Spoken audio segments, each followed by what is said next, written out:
Біз отандық медицинаның мүмкіндіктері мен жетістіктері туралы айтамыз. Сәлеметсіздер ме? Сіздермен бірге медицина бағдарламасы. Дүниежүзілік денсаулық сақтау ұйымының мәліметі бойынша жыл сайын 14 миллион адам обыр ауруына шалдығады екен. Ал Қазақстанда күн сайын осы ауруға тап болған 100 адам анықталады. Олардың ішінде сүт безі обыры жетекші орында алып отыр. Сүт безінің ісігі басқа да қатерлі ісіктерде ағзада пайда болады. Оның қалыптасуына әкелетін бірнеше факторлар бар.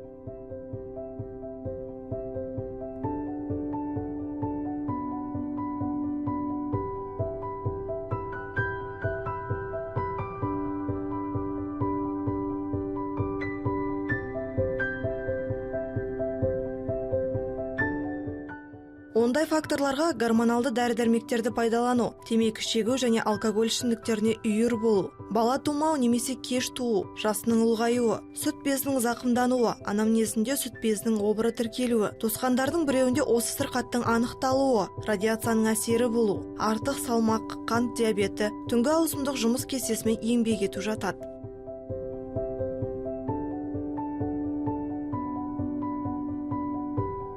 Қатерлі ісіктің қауіптілігі сол, дерттің бастапқы сатыларында ешқандай ауырсыну белгілері білінбейді. Әсіресе әйелдер жүктілікті жоспарлау кезінде денсаулығын жіті қадағалауға тиіс. Себебі жүктілік кезінде ағзадағы көп процестердің белсенділігі артады. Бүгінгі таңда қатерлі ісікті анықтаудың бірнеше жолы бар. Сейчас для ранней диагностики совершенствуются аппараты. Сейчас цифровой маммограф.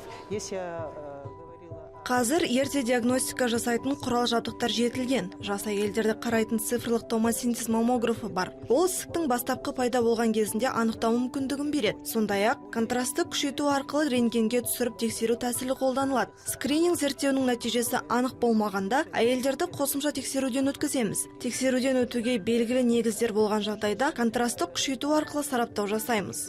Скрининговых обследований мы проводим отбор и по показаниям проводим, как говорится,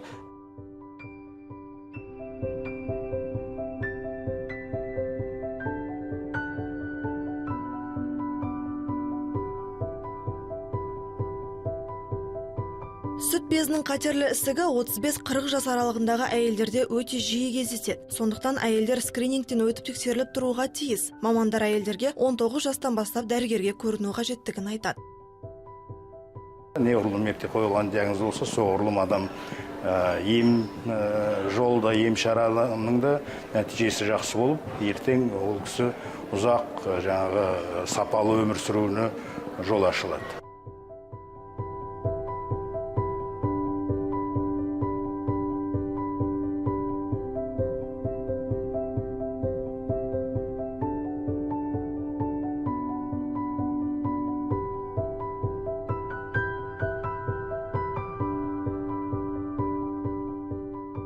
Без ранней диагностики. Ерте диагностика жасалмаса, химия, хирургиялық емдеу тиімсіз, тиісті нәтиже бермейді. Сондықтан бүкіл әлемнің мамандары сырқатты ерте бастан анықтауға тырысады. Дегенмен соңғы уақытта заманауи технологиялардың көмегімен дертті дер кезінде анықтаудың арқасында және жаңадан шыққан дәрі-дәрмектердің септігімен онкологиялық кеселден айыққан адамдардың саны артуда.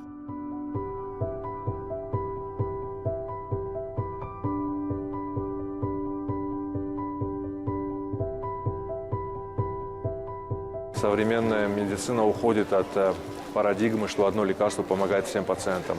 Наоборот, сейчас так называемая...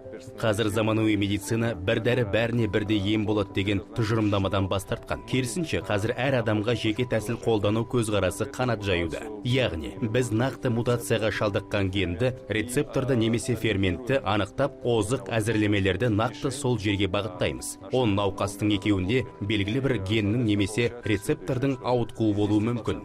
Дәл осындай науқастарға біз әзірлейтін дәрінің көмегі тиіп жатады. Возможно, будет тот или иной рецептор, и как раз для этих двух пациентов будет очень эффективно какое-то лекарство, которое мы разработаем. 2011 жылы еліміздің онкологиялық науқастарға көмек көрсету қаражат көлемі 13 миллиард теңгені құрады. 2012 жылы аталған сома 3 есе артып, қазіргі таңда қатерлі дертке шалдыққан науқастарды емдеуге 38 миллиард теңге бөлініп отыр.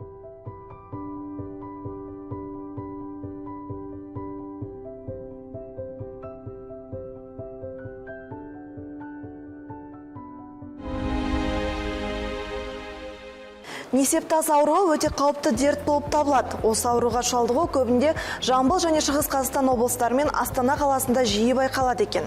Ал жақында ғана елордада осы сала мамандардың жұмысын үйлестіретін урология орталығы ашылды.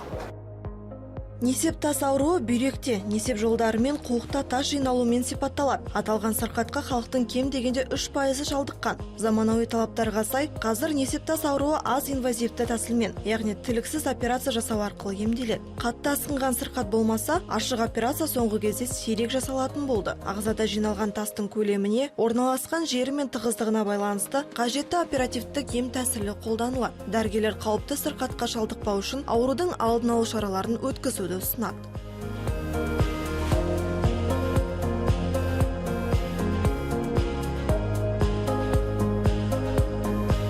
Олардың алдын алу үшін салауатты өмір салтын сақтау керек.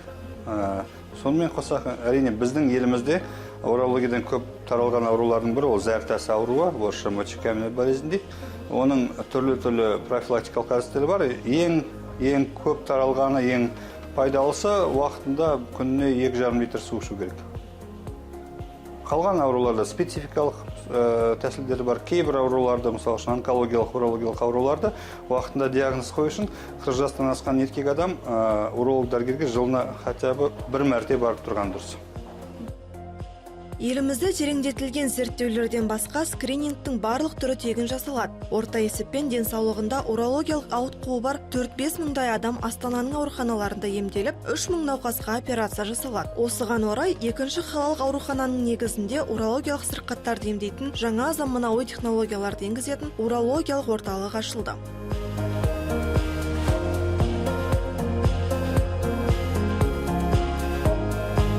Бізді барлығымызды, мысалы үшін Израильге жіберіп, 1,5 ай, 2 айдан стажировкадан өткізіп, бізге басқаша сабақ берді, басқа деңгейді көрсетті. Соның арқасында біз бүгін қолымыздан келгенше қызмет істеп жатырмыз.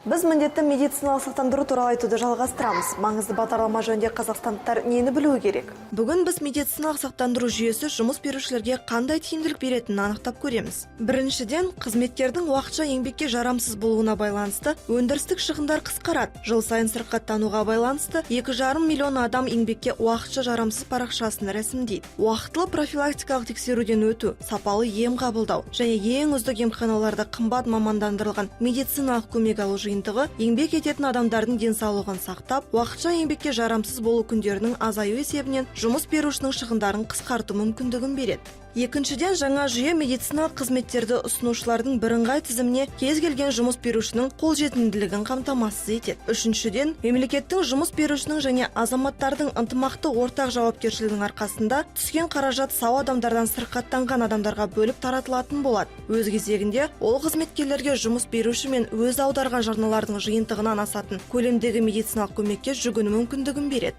Төртіншіден, жұмыс беруші әлеуметтік сақтандыру қорының жұмысын қоғамдық қадағалауға қатысу мүмкіндігіне ие болады. Казахстан сегодня признан всем мировым сообществом как страна с рыночной экономикой. Это означает, что Қазір бүкіл дүниежүзілік қоғамдастық Қазақстанды нарық экономикасы бар ел ретінде мойындаған. Ол дегеніміз, мемлекеттік ұйымдармен қоса еңбек нарығында көптеген жеке жұмыс берушілердің болуын меңзейді. Сондықтан, жеке жұмыс қамтушылардың жауапкершілігін арттыру мақсатында оларға да қызметкерлері үшін денсаулық қорына жарна аудару жүктеледі. Бұрын мемлекет жұмыс беруші мен қызметкерлер бір-бірінен алшақ болатын. Қазір қаржылық жүктемесі азаятын мемлекет денсаулықты қаржыландыруға үлесін қосатын жұмыс беруші мен сіз біз, яғни қызметкерлер одақтасатын болады. Здоровья. И мы, собственно, мы с вами работники. Бағдарламамызда өздеріңізді қызықтыратын барлық сұрақтың жауабын таба аласыздар. Біздің электрондық поштаға жазыңыздар және Хабар 24 телеарнасынан және сайтынан медицина бағдарламасын көріңіздер. Амандықта жүздескенше.